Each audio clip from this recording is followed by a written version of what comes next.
Liberation Day in Korean literally translates into the restoration of light. It marks the closing of a dark chapter in the country's history. On this day, South Koreans congregate to Independence Hall, which honors those that fought against more than 3 decades of Japanese occupation during the early 20th century.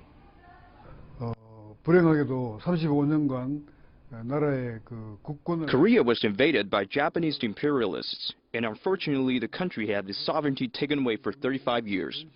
Independence Hall accurately illustrates its history through exhibits. Diplomatic ties between Seoul and Tokyo are at one of the lowest points since the end of World War II. One reason is the unresolved issue of Japan's wartime sexual enslavement of Korean women.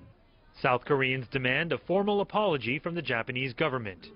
Demonstrators have held a weekly rally in front of the Japanese embassy now for more than 2 decades. For these former sex slaves, Liberation Day has a different meaning. For the surviving victims, Liberation Day is not a celebration because the victims feel like they have yet to be liberated. In addition to the World War II sex slave issue, South Korea and Japan are at odds over a disputed set of islands that separate the two countries.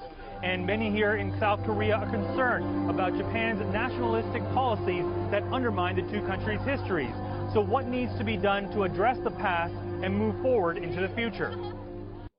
Carl Friedoff at the Asan Institute for Policy Studies says the South Korean public is willing to improve ties, but President Park Geun-hye needs to take a more active role.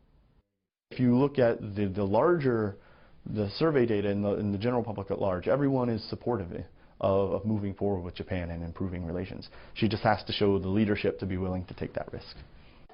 Experts say there's no denying the two countries share common economic and social interests.